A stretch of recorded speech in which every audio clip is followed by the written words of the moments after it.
everybody, welcome back to the channel. Steven here from Northwest Small Batch Brewing. Today's video is about hazy yeast, genetically modified hazy yeast. So before I get started, let me open my beer for the video here. This is Gigantic Brewing Big Idea Hazy. Get where I'm going with this? Hazy IPA. So I thought this was interesting. This is really not super new news, but it's probably about 6 months ago that this news broke about this yeast from Omega that they genetically modified. Now, Omega yeast is known for genetically modifying their yeast. It's a thing, right? That's kind of what they're known for. And I'll get into this hazy thing, but a lot of people don't like genetically modified yeast for a million reasons that they might have.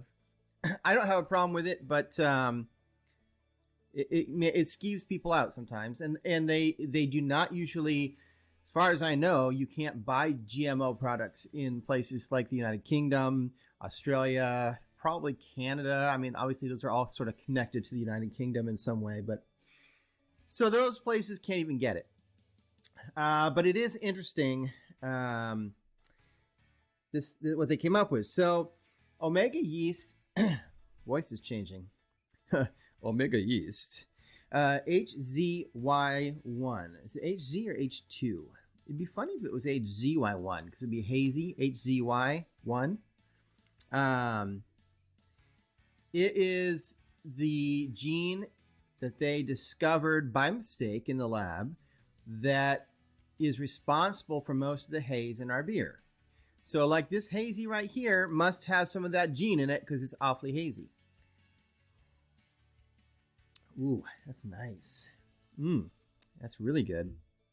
So it used to be we would think that the haze comes from all the hops, or the haze comes from wheat or oats or stuff like that, right? Protein, right?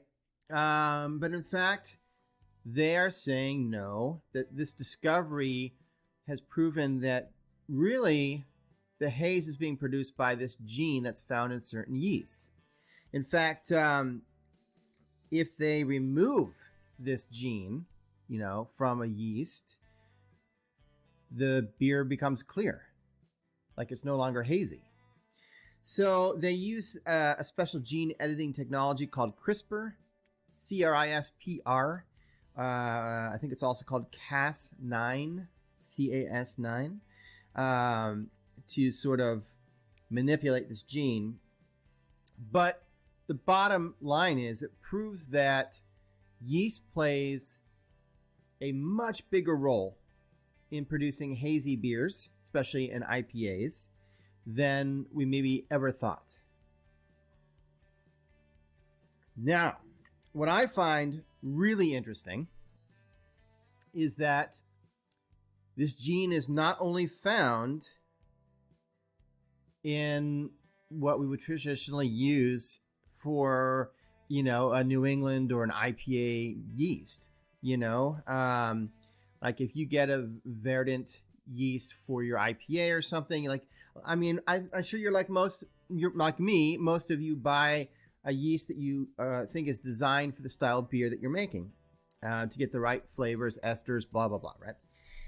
So it's interesting to note that I'm going to give you a list. I'll try to put up a whole list or a little graph for you to see, but I want to give you a list of like the top, the top yeasts that Omega sells. I don't know that you can find any other company listing this because they're not really, this is really Omega yeast that's found this gene and is doing this work. But I'm going to give you a list here of the yeast that they sell, and it is from the yeast that has the most amount of this genetic material that will produce the most haze to the least. And it's interesting because the number one yeast that they sell that has the highest amount of this genetic material that produces this haze is their British 5 and British 1 yeast. So that's interesting. I mean, that means, you know, remember, this is opening the door for using other yeasts to make New England IPAs, right? You could use this British 5 or British 1 yeast and produce a very hazy IPA. Interestingly enough, the number 2 yeast for as far as, you know, the amount of the genetic material that creates this haziness is Kolsch 1 and Kolsch 2. Now, that is fascinating because Kolsch beer is known to be very crisp, very clean, and very clear. Basically, it's the ale version of a lager. So that's fascinating. Like, you could use this Kolsch yeast to produce a really hazy IPA. They make some coastal ales like East Coast Ale, I think West Coast Ale. These are also very hazy. Vaskevik is also in the list as a pretty highly hazy yeast. It has that gene. They're Irish ale yeast. They're Scottish ale yeast. And this I find the most interesting. They're Hefeweizen yeast. Of course, we'd expect, right, their Hefeweizen yeast to have, you know, this gene or this marker, because you expect Hefeweizens to be hazy, right? But what I find fascinating is that it's so far down in the list. It's there, but you're telling me a Kolsch yeast is going to produce more haze than the Hefeweizen yeast based on the genetics? That is fascinating.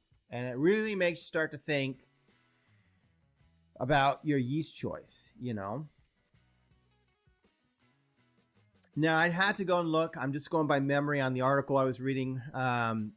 But I want to say the wit beer, like their wit yeast, it did have the gene, but it was, I think, like the bottom of the list, which is interesting because, again, wit beer, like a Hefeweizen, you expect it to be hazy, but it has the least amount of this gene in it and produces the least amount of haze of their entire like lineup of you know, yeasts that have this gene in it.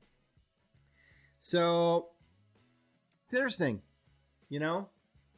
I don't really have more to talk about on it. I just thought it was a really interesting discovery they made last year, and I feel like it's sort of stalled because you don't. I mean, you like I said, you can look at a list of Omega yeast and see, you know, which ones produce the haze.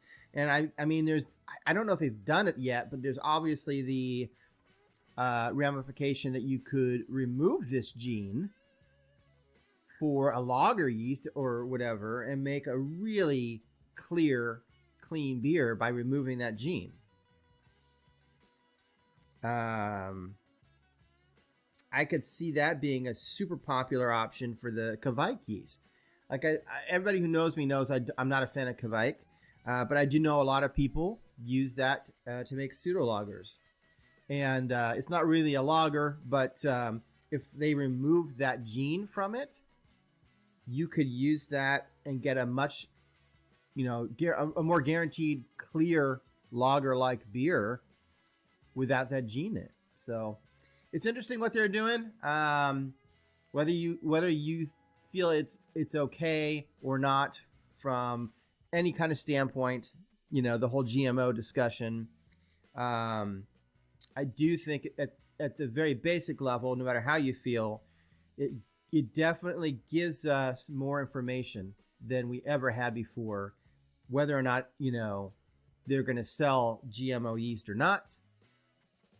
It's everything is more learning, more knowledge, and I think that can always be helpful depending on how it's used. Anyway, I'm curious if you guys are using these GMO yeasts out of Omega. Obviously, it's pretty much going to be here in the US, but anyway, put a little message in the comment, and I will be back in another week for another video. And as always, keep on brewing. Hazies or not.